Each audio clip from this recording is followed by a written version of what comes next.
A very good evening, ladies and gentlemen. Good evening, Sakshi. Once again, I invite you here on StreamYard and Facebook so that we can connect. I'm letting the system stabilize for a while. We are online and live on Facebook right now. Last Thursday, we had this very, very valuable session with Sakshi Chauhan, an HR manager. The head is very grateful to you, Sakshi, for giving me time again and for sparing time on a Sunday, especially because that's a day when we all look forward to a break with family. And we are both here with a mission to add value to the lives of job seekers and professionals who may have some doubts about the realities of employability, and certain myths may be confusing them. So, to do away with all that today, we have Sakshi Chauhan, core human resource professional, having approximately 12 years of strategic human resource planning experience, talent acquisition, learning and development, IR management, employee welfare, and engagement. Ladies and gentlemen, she's a certified learning consultant accredited by Middle Earth HR. She is certified trainer on POSH and in gender sensitization, diversity, and inclusion by CPD Standards Office. She is an HRCI and SHRM as well. So that's quite a heavy profile, Sakshi ma'am. Thank you so much once again. And I'm sure all the 12 years of your experience are going to bring a lot of value to the listeners today. To Thank you, begin Vibhuti ma'am. this, yeah. So, most welcome on this platform. I haven't done many lives myself, Sakshi ma'am. So, again, I'm a little apprehensive about technicals, the stuff. I just hope things go right today. So, keeping fingers crossed. And Sakshi ma'am, I want to first ask you to say why you got into human resource. How did your journey start? And tell us something about the journey and your own 12 years of experience here. Like I start with my experience. So in the start, I have not even thought that I will be into HR, right, ma'am? So I was studying graduation with IT. So somewhere when I was doing my graduation, I felt that IT is not my cup of tea. I'm a more people-oriented person who is more focused on their development, self-development, and how can we add value to the lives of others. So that was a thinking point or break-even point in my life. So I decided that I will not pursue IT career, but I should rather go for a management core that is into human resources. So here I am with 12 years of experience in human resource with three different organizations. I have worked with a consultancy. I have worked with Panasonic for 10 years. And from last 15 months, I am with Luminous Group. That's wonderful. And what an enriching journey it must have been, Sakshi ma'am, with such, prestigious names you have been associated with and in a leading role that too. And yes, like you say that for most of us, it's we are more comfortable being people's people rather than the tech people. But yes, the very demand of today's world is getting into technology, and here we are, both of us, one sitting in Haridwar, one from Shimla Hills, getting connected for somebody who's watching us from probably some other state in the country. So let me not waste any moment of this precious time that you have devoted to us, ma'am. My first question to you would be plain simple, what everybody among the freshers would want to know. Percentage पता नहीं मिलेगी जब वो लोग exam दे रहे होते हैं. Some of them scores in their 90s, कुछ लोग 70-60 के ब्रैकेट में होते हैं, कुछ 50s के ब्रैकेट में निकल के आते हैं. और जब सर्टिफिकेशन हाथ में होती है तो पहला क्वेश्चन होता है कि क्या हमारे मार्क्स हमें एलिजिबल या एम्प्लॉयबल रख रहे हैं, क्या हम सभी के लिए अपना अपना कोई खास जगह बनी है, या फिर जो हाई स्कोरर्स हैं केवल वही लोग अच्छी जॉब्स पाते हैं. एक्चुअली अभी हमारे पास सबसे बड़ा मिथ ही यही है, सबको ये लगता है कि सिर्फ हाईएस्ट स्कोरर्स जो होते हैं सिर्फ उनको प्रेफरेंस दिया जाता है. बट एक्चुअल में रियलिटी में ऐसा नहीं है. Everybody has a chance. There is scope for each and everybody, whatever your percentages are, right? So different company have different systems. So it is not like that percentage is the only criteria. Anyone, everyone can excel in any kind of field which he or she is interested in, but he or she must know कहाँ पे उसको strike on करना है. That's such a very very pinpointed answer ma'am, कि ये पता होना चाहिए कि कहाँ अप्लाई करना है, कहाँ उसको जाना है, उसका कौन सी जगह, वो जगह फाइंड आउट करनी है उसको. That's wonderful. तो यहाँ एक मिथ तो आपने ब्रेक कर दी साक्षी मैम. दूसरी मिथ ये कि क्या पैकेजेस इम्पैक्ट होते हैं परसेंटेज से? क्या ज्यादा परसेंटेज वाले का पैकेज बेटर होगा कम परसेंटेज वाले से? Actually, throughout my journey, I have seen none of my colleagues also doing this thing as a selecting criteria when we are negotiating with any candidate for packages. It totally depends upon the skill set, the knowledge level, the aptitude or attitude of the person. So percentage can only be a shortlisting criteria, not a shortlisting criteria, that too for a position, not for deciding the package. So percentage का कोई role नहीं है package decide करने में. That's wonderful. I think बहुत लोगों ने एक राहत भरी सांस ली होगी, क्योंकि जब हम एक एकेडमिक प्रोसेस में होते हैं क्लास 1 से लेकर, वो जो नंबर्स का, मार्क्स का प्रेशर हर स्टूडेंट पे रहता है, कहीं ना कहीं हमारी साइकी में वो एक बैरियर जरूर डालता है कि अगर नंबर नहीं आए तो शायद फ्यूचर ही नहीं है. So this is very very encouraging to hear कि ऐसा नहीं है कॉर्पोरेट वर्ल्ड में. अगर आप अपने काम में अच्छे हैं, अपने अपने स्किल में अच्छे हैं, तो आपके लिए हर परसेंटेज के साथ जगह भी है और पैकेज भी है. That is the best part of it. और एक क्वेश्चन मैम इसी के साथ जुड़ा हुआ है कि अक्सर जब इंटरव्यूज के लिए बच्चे प्रिपेयर करते हैं, फ्रेशर्स स्पेशली, तो फियर्स होते हैं, हम लोगों के अंदर इनहिबिशंस होती हैं कि पता नहीं वहां क्या पूछेंगे, कैसे हमें आगे जाना चाहिए, क्या पहनना चाहिए, हमसे एक्सपेक्टेड क्या होता है. तो एम्प्लॉयबिलिटी के इस जर्नी में do you think there are any emerging trends जिसके बारे में एक फ्रेशर को या एक यंग प्रोफेशनल जिसने अपने आप को नीचे की किसी कंपनी से थोड़ा और अपग्रेड करना है, उसको और ऊपर के लेवल में जाना है, क्या इनको कुछ एक ऐसा पता होना चाहिए इमर्जिंग ट्रेंड्स के बारे में जो इनको हेल्प करे आगे बढ़ने में? श्योरली मैम, ये बहुत ज़्यादा हेल्प करता है. जो भी स्टूडेंट है या जो भी कैंडिडेट है who is going for an interview, so उस प्रोफाइल से रिलेटेड क्या उसको ट्रेड्स पता होने चाहिए, क्या इमर्जिंग ट्रेंड्स हैं वो. फॉर एग्जांपल मैं आपको इसको एक्सप्लेन करती हूँ. So if somebody has done a BTech, right, and he wants to do a job in a manufacturing setup, for example, production department, right? So अभी emerging trends क्या है? Emerging trends हैं उस कोर्स से related उसके पास कुछ certifications हों. बच्चे के पास एटलीस्ट अगर सर्टिफिकेशंस भी नहीं है, सो व्हाट वी चेक कि उसका जो बेस नॉलेज है या स्किल सेट है वो थॉरो हो. We don't want a detail oriented person, but basics clear होने चाहिए बच्चे के.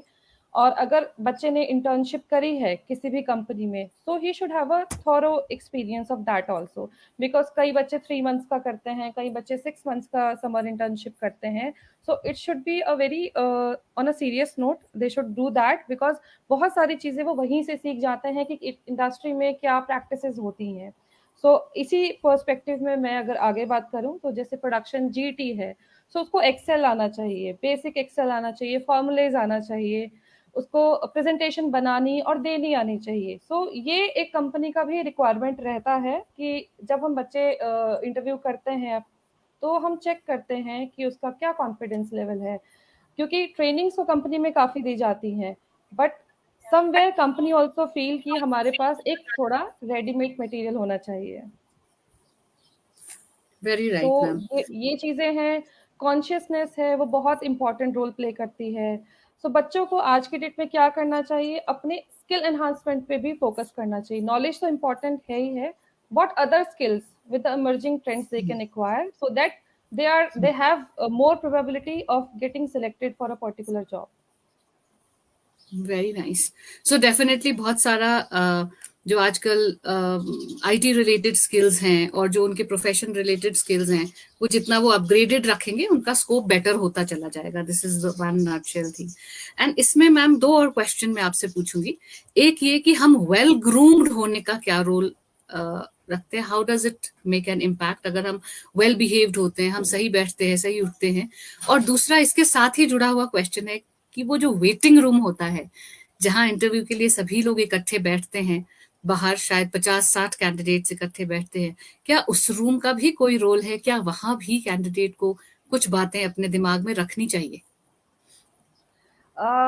एक्चुअली इंटरव्यू रूम से पहले ऑब्जर्वेशन मोड पे रहता है. So most of the companies they do observe how a candidates behave when he और she is sitting in that reception area. So बहुत बार बच्चे क्या करते हैं, might be they are not aware कि उनको कैसे बिहेव करना है. So they get very louder, या फोन पे बहुत ज्यादा ना चिट चैट करना शुरू, या कॉल्स पे रेगुलर रहना. तो कहीं ना कहीं ऑब्जर्वेशन पॉइंट में आ जाता है कि बच्चे का या कैंडिडेट का जो है मोबाइल इनटेक टाइम बहुत ज्यादा है, स्क्रीन टाइम बहुत ज्यादा है. That means somewhere he might be a casual person. So that conclusion can be drawn. कुछ ऐसे होते हैं जो बिल्कुल साइलेंट रहते हैं, वो किसी से बात नहीं करते हैं. See ma'am, there are two different personalities, introvert and extrovert. So every company wants a mid of both, not a extrovert person and not a introvert person. So we have to decide, we have to be in a well behave manner, well groomed, जैसे हमने बात करी. सो grooming में एक बड़ा misconception रहता है कि हम बड़े अच्छे ब्रांडेड कपड़े पहनेंगे या फिर बहुत ही अच्छे होंगे, दिखने में स्मार्ट होंगे, so we will have more probability. It is not like that. So here I would like to share my story also. So when I joined Panasonic, so when I was going through the interview process, so there were 2-3 other candidates. I was the most simplest candidate sitting there. So मेरे अंदर एक डर था कि यार ये तो बड़े हाई फाई बच्चे हैं, शायद ना मेरा चांस है ही नहीं यहाँ पे. सो समवेयर माई ना confidence level dropped out. But I still believe कि ठीक है, ये होंगे हाई फाई टाइप्स बच्चे, but let me be in the interview also. So what I have focused that time कि मैं जब गई थी इंटरव्यू के लिए, I was very dressed in a very professional attire. So all exactly क्या all पहना था मैम? वो भी थोड़ा अच्छा हो जाएगा. वेस्टर्न या इंडियन? गर्ल्स को स्पेशली ये बहुत कंफ्यूजन रहता है, कि हम वेस्टर्न ही पहन के जाए या इंडियन भी चल जाएगा. I had 2 rounds of interviews for 2 different days. One day I wore a shirt and a trouser that was tucked in with shoes, and second day I was in a simple suit salwar. Great, great.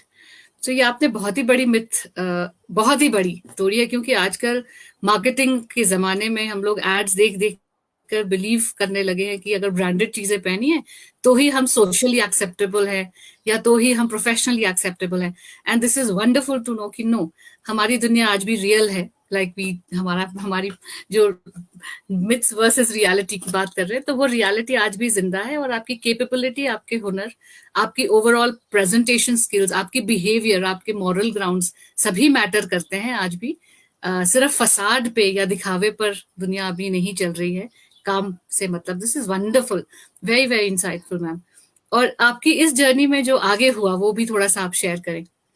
तो आपने enter कैसे किया, और आपके मन में enter करते समय वो क्या फियर्स थे, और एड्रेस कैसे हुए वो fears?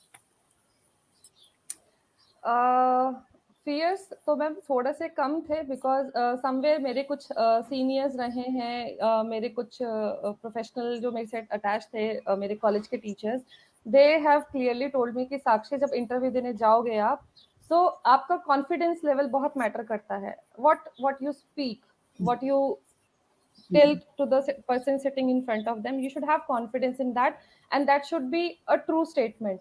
You should not fake in the interviews, because वो इतने एक्सपीरियंस लोग होते हैं वहाँ पे, वो कैच कर लेते हैं. और मैम मैं ये जो बात है ये आज भी उतनी ही करेक्ट है, बिकॉज अभी मैं टेबल के इस साइड बैठ के हम लोग जब इंटरव्यूज लेते हैं, सो हम भी वही चीजें जज करते हैं कि जो कैंडिडेट है, क्या वो हमको लग रहा है कि सच बोलता है, is he or she a trustworthy candidate for this company, for this profile, वो अकाउंटेबिलिटी ले पाएगा या ले पाएगी या नहीं. तो ये सारी चीजें जब हम इंटरव्यू में क्वेश्चंस पूछते हैं, तो उन सब में हम जज करते हैं. नॉलेज स्किल्स तो जज करते ही हैं, बट ये भी कुछ एस्पेक्ट हैं जो बहुत ही इंपॉर्टेंट रोल प्ले करते हैं किसी भी कैंडिडेट को सेलेक्ट करने में. Very nice ma'am, thank you so much. क्योंकि बात वही है कि हमें बार बार कैंडिडेट को ये याद करना जरूरी है कि वो हमारी कॉम्पिटेंस के लिए हमें हायर कर रहे हैं। हमारे स्टाइल फैक्टर इतना मैटर नहीं करेगा जितना हमारा competence, trust, responsibility and accountability, जैसे आपने कहा, end of course target orientation. हम कितने प्रॉम्प्ट हैं टारगेट्स को लेने में और कितना हम कॉन्फिडेंटली आगे बढ़ते हैं। Very very valuable input ma'am. So एक क्वेश्चन इसी में से और अगला स्टेप आ रहा है कि जैसे कोई कैंडिडेट बाहर वेटिंग रूम से अंदर जा रहा है, तो उसे मालूम है कि उससे पहले उसका रेज्यूमे जा चुका है अंदर, तो वो जो रेज्यूमे है वो उसके बारे में कुछ बातें ऑलरेडी बना चुका है अंदर, एक इमेज ऑलरेडी बना चुका है अंदर। ये जो रिज्यूमे फॉर्मुलेशन करते हैं बच्चे, तो उसमें उन्हें क्या ध्यान में रखना चाहिए ताकि वो इमेज जो उनके कमरे में एंटर करने से पहले बनती है वो अच्छी बनी रहे? राइट। रिज्यूमे को लेके भी बहुत सारे मिथ्स हैं ma'am. I think you are a better expert if I talk about कि ये जो टॉपिक रहेगा, but still I would give 1 to 2 3 things on this thing is कि जो रिज्यूमे होना चाहिए, it should not be like a common format कि हर कोई जो चला रहा है सिंपल ना, वो 1 पेज का या 2 पेज का जो फॉर्मेट रहता है, बट लेंथी भी नहीं होना चाहिए कि आपने 5-6 पेज छाप दिए। So nobody has that much time also कि वो आपके 5-6 पेज जो है वो रेड आउट करे। So it should be made in a very constructive manner. It should tell maybe 60-70% things about you, but not everything. You should keep some things for the interview also. Otherwise क्या लगेगा ना, it will go a monotonous कि पढ़ तो लिया, हम क्या पूछें इससे और. So every thing should not be written on the resume. Rest, ma'am, this question I would ask you. So you can guide the students, the candidates, how they can construct an impressive resume. So, well, thank you for tossing the ball into my court, Sakshi ma'am.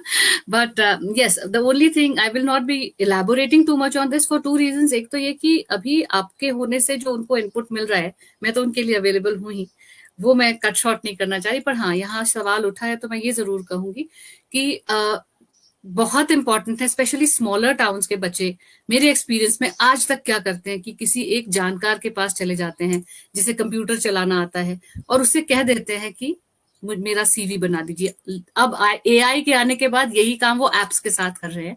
वो एक app में जाते हैं, app में details डालते हैं और वो ऐप उनको सीवी बना के दे देता है। तो मेरा एक यही रिक्वेस्ट है कि डू नॉट डू दिस। थोड़ा रिसर्च कीजिए कि आपकी इंडस्ट्री कौन से पॉइंट्स मांगती है, कौन से हेडिंग्स मांगती है जिस इंडस्ट्री में आप अप्लाई कर रहे हैं, और उन्हीं पॉइंटर्स पे काम कीजिए। खुद हाथ से बैठ के पहले अपना ड्राफ्ट कीजिए, किसी एक्सपर्ट से, सीनियर से चेक करवाइए एक बार, और फिर वो सीवी आपकी कंपनी तक पहुंचे तो डेफिनेटली उसका इम्पैक्ट बेटर हो जाएगा।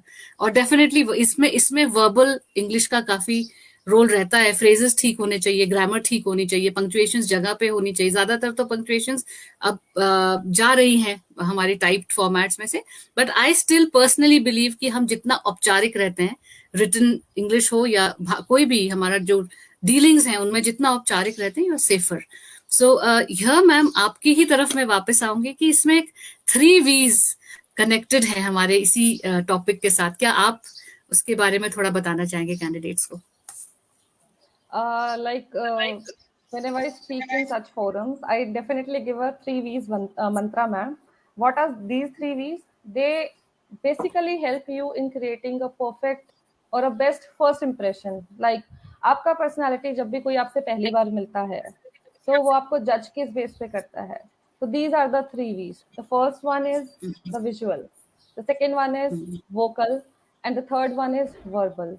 The visual, vocal, and verbal, all 3 components put together plays a very important role आपका personality को define करने में.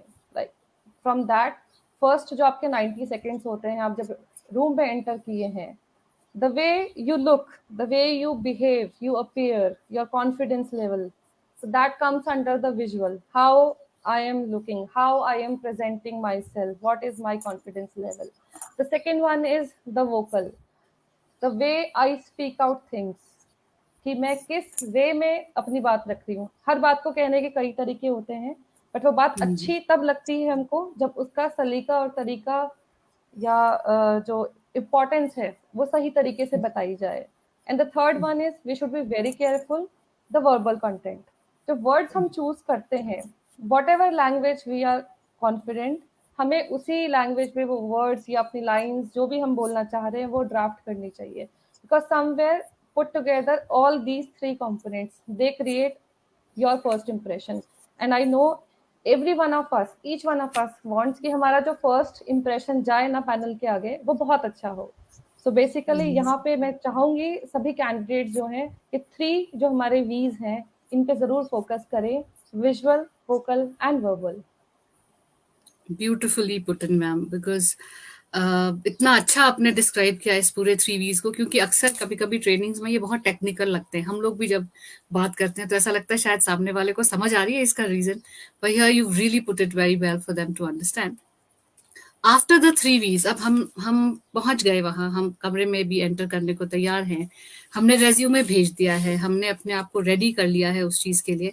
अब बात आती है कि जब हम क्वेश्चंस फेस करने जा रहे हैं तो क्या ऐसे कुछ क्लीशे क्वेश्चंस हैं जो पूछे ही जाएंगे? क्या हम इस प्लेटफॉर्म से आज कुछ ऐसे क्वेश्चंस उनको दे के निकल सकते हैं कि जो उन्हें पता है कि पूछे ही जाएंगे? So I think that will add a lot of value to this whole programme today. Sure ma'am. पहला, सभी कंपनीज जो है आपसे आपका इंट्रोडक्शन पूछती है या आपको बोला जाता है tell me something about yourself. So what does this something means? इसका पहले से ही जो भी कैंडिडेट है अच्छे से रिहर्स कर ले। लाइक आपका जो ये सेल्फ इंट्रो होना चाहिए, it should not go more than 5 minutes, but ऐसा भी नहीं एकदम कट शॉर्ट 1 मिनट में आपने खत्म कर दिया, जी मैं फलानी जगह से हूँ, ये पढ़ाई करी है और बस यही है और खत्म। It should not like that. आपका जब फर्स्ट कन्वर्सेशन स्टार्ट होता है, it should go, this is my suggestion, it should go somewhere in between 3 to 5 minutes. This is a standard question, वो पूछेंगे ही आपसे। ऑल्दो हमें भी पता है, पैनल को भी पता है, सब लिखा हुआ है रिज्यूमे में, बट ये एक बिल्टअप जो है स्टार्टिंग होता है किसी भी इंटरव्यू को नॉर्मलाइज करने के लिए कि सामने वाला बंदा अभी बोल पाए, कॉन्फिडेंटली बोल पाए, तो उसी को ही स्टार्टिंग करने के लिए बोला जाता है। तो इस चीज का आई वुड एडवाइस एवरीवन कि अच्छे से आप रिहर्स कर लीजिए। बेटर रहेगा अगर इंग्लिश में आप कर सकते हैं, English is not must, all it matters. Ma'am मेरा जो एक्सपीरियंस रहा है, the language you have chosen, the important part is आपका कॉन्फिडेंस लेवल क्या है। आप हिंदी में बात कर सकते हैं, आप इंग्लिश में बात कर सकते हैं, आप मिक्स में बात कर सकते हैं। हाँ, ये डिपेंड करता है कि किस इंडस्ट्री के लिए आप जा रहे हैं, तो थोड़ा सा बैक ऑफ द माइंड ये भी वर्किंग करके रख लीजिए कि वहाँ पे कल्चर क्या है, किस लैंग्वेज में लोग ज्यादा प्रेफर करते हैं बात करने के लिए। तो इन जनरल इंग्लिश में ही आप प्रिपेयर कीजिए, नहीं होता है so you can have a mix of both. So ये बेसिक क्वेश्चन है जो हर किसी से, हर कैंडिडेट, चाहे वो फ्रेशर है चाहे वो एक्सपीरियंस है, पूछा ही जाता है कि tell me something about yourself. So coming to the next question जो हम लोग पूछते हैं सभी से, that is what are the skills और expertise you will contribute to the company. So this is the point Great. जब आप और दूसरे कैंडिडेट में डिफरेंशिएट किया जाता है।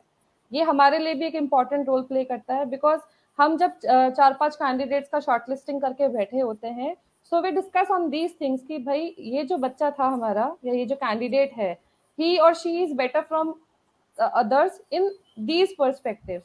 So definitely you should work upon those areas also, and you should know, you should be aware, much aware about the things कि जो स्किल्स हैं या एक्सपर्टीज हैं जो आप ही स्पेशली इस कंपनी में ऐड ऑन करेंगे, तो ये पहले से ही इसका प्रिपरेशन करना चाहिए। It should not B blank कि सर ऐसे हो जाएगा, वैसे हो जाएगा, मैं ये कर दूंगी या मैं ये कर दूंगा, नहीं।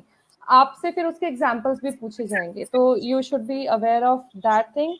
नेक्स्ट जो क्वेश्चन हम पूछते हैं, हम भी जानना चाहते हैं कि सामने वाले कैंडिडेट ने कंपनी के बारे में कितनी स्टडी करी है या वो अपने आप को कहाँ स्टैंड बाय करते हैं। सो हम उनसे यही क्वेश्चन पूछते हैं कि what is the things that attracts you to join our company या एनी ऑर्गेनाइजेशन। तो ये भी बच्चे को क्लियर होना चाहिए वो क्यों ये पर्टिकुलर इंस्टीट्यूट या ऑर्गेनाइजेशन, कंपनी जो भी है XYZ, क्यों ज्वाइन करना चाहते हैं।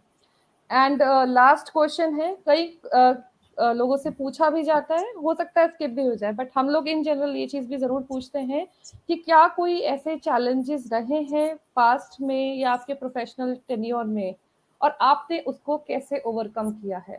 सो यहाँ से भी समवेयर वी एनालाइज कि बच्चे का जो है पर्सनैलिटी कैसा है, उसके अंदर क्या स्किल्स हैं, वेदर ही और she was able to analyse the things, strategise things, planning कैसे है, एग्जीक्यूट कैसे किया। So ये सारा चीजें हम वहां से derive कर लेते हैं. So these are the 4 questions that are in general and yet very important for everyone.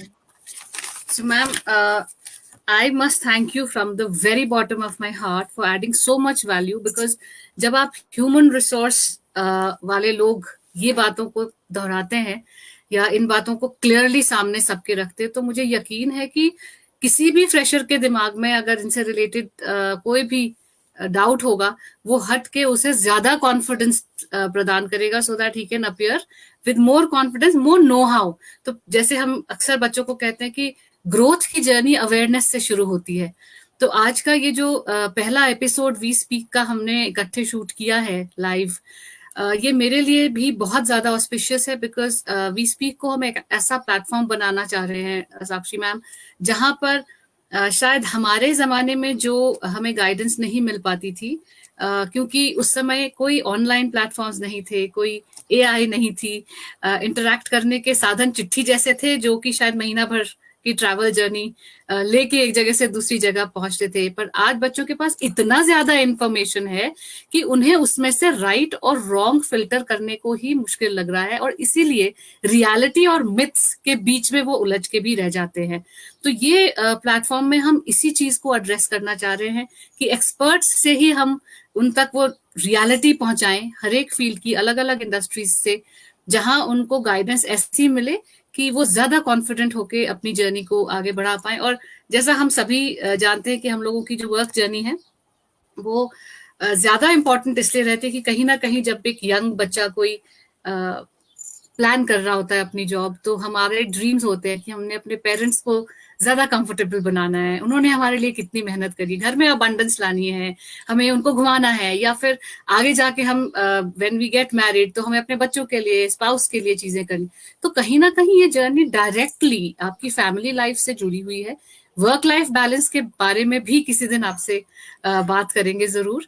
पर आज जो वैल्यू आपने ऐड की है हमारे फर्स्ट एपिसोड में, आपने अपना समय दिया है, ट्रस्ट डाला है इस प्लेटफॉर्म पे, तो thank you so very much Sakshi ma'am. Looking forward to more sessions with you. Very very very grateful from the bottom of my heart. Thank you so much, ma'am, for bringing me here. Thank you so much. It was a total pleasure. So with this, we both sign off from today's platform and hope to see you soon again. I will be announcing, hopefully the days will be fixed now. We will have fixed days and fixed timings. So soon we will have We Speak on a fixed weekly or fortnightly schedule for you all. Thank you everybody for being there, for listening to us. And here we sign off. Thank you. Thank you, everyone. Best wishes.